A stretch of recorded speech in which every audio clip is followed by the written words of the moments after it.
What has been done to us? What are we doing to ourselves? And what are we doing to our children? It's time for a paradigm shift. It is okay to feel guilty.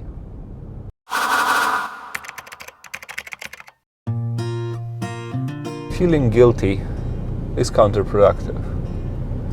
I'm talking about the kind of guilt many of us feel about ourselves.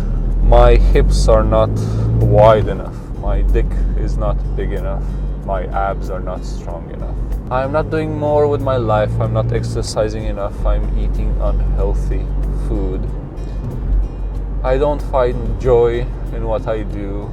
We feel guilty about ourselves, that we are bad and unworthy for whatever reason. And even worse, we may also think that feeling guilty is necessary, that without this inner feeling of guilt and shame, we would never be motivated to strive and achieve great things. And that is, as I recently found, a completely false assumption.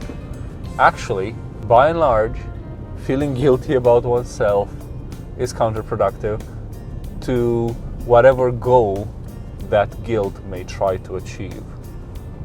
I know why we feel guilty. What happens when we go back from school with the report card or your grades paper? What do your parents do? What is the meaning of these grades? Or, well done, these grades are good, they're acceptable to us, or not.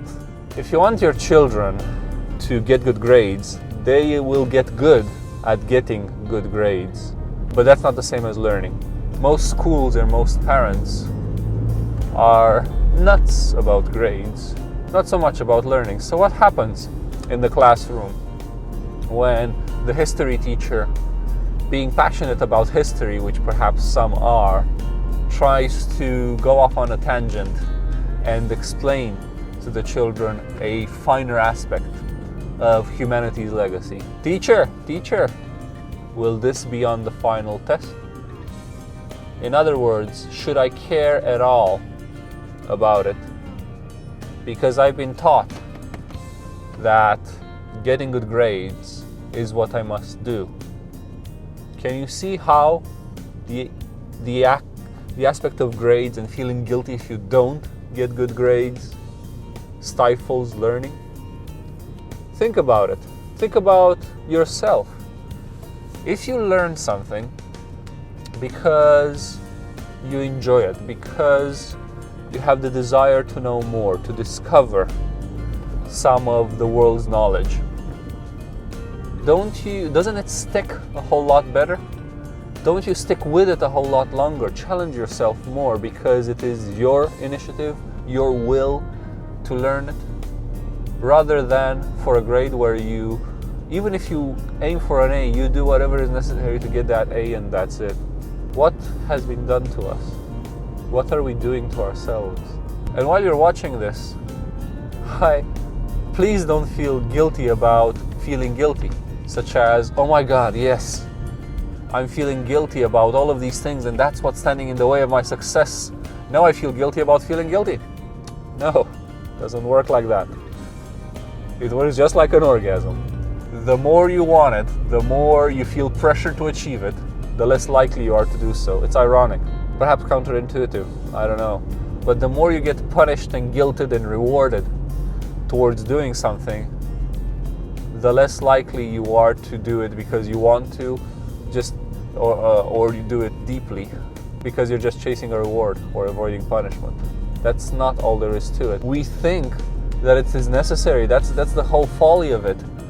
And it turns out human beings have the desire of discovery deep within themselves. Each child is tremendously curious about the world, desires to discover, not because we give him a lollipop or spank him, but because this is what human beings do. This is what all human beings do. We're tremendously curious. We want to grow, to evolve, to gain skills intrinsically from the inside. All we have to do is encourage that. The punishment reward system interferes with that. Feeling guilty interferes with that. If you want to look sexy, feeling guilty about your body because it doesn't look like some magazine tells you has to look, it's actually counterproductive to being the best sort of sexy you can be.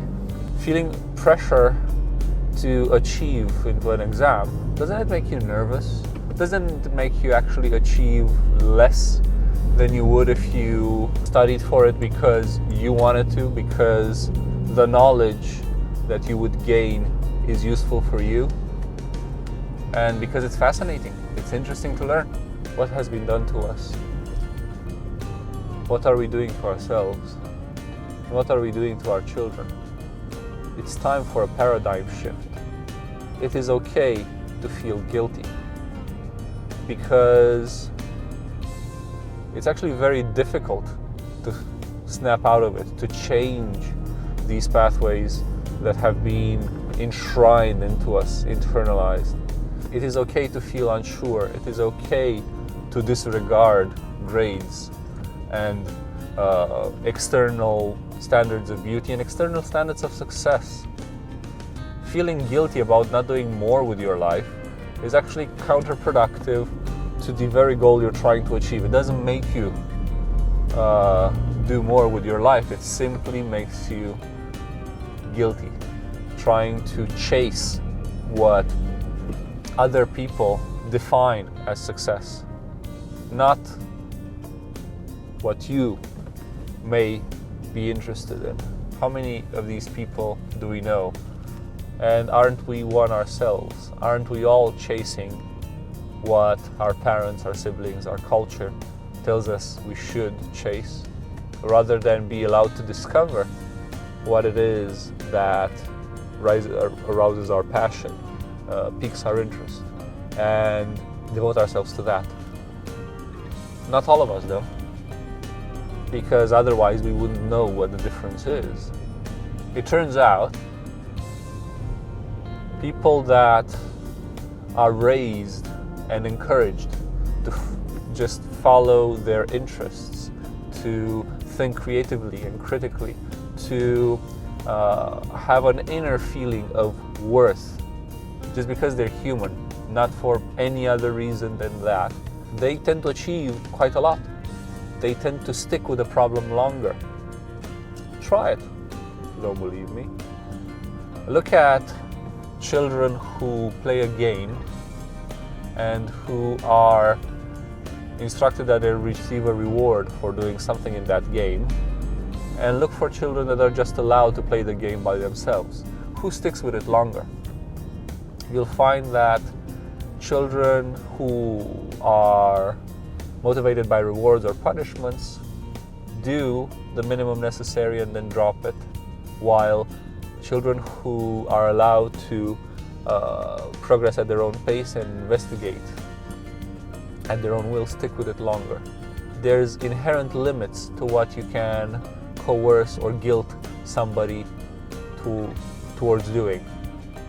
You cannot engage the spirit. You cannot engage the inner desire to actually stick with it. And without that, you are missing a major part of potential. It doesn't hold a candle. The two approaches are very different in terms of their potential. So please, give yourself a break. It is okay to be you, with your strengths and weaknesses. It is okay to use what you got. It is okay to love yourself. It is okay to want relaxation in your hips. Your penis is not crooked, or rather, even if it is okay. Work with what you got and feel relaxed. Stop carrying the weight of the world on your shoulders. It is not yours to carry. It was put there by somebody else.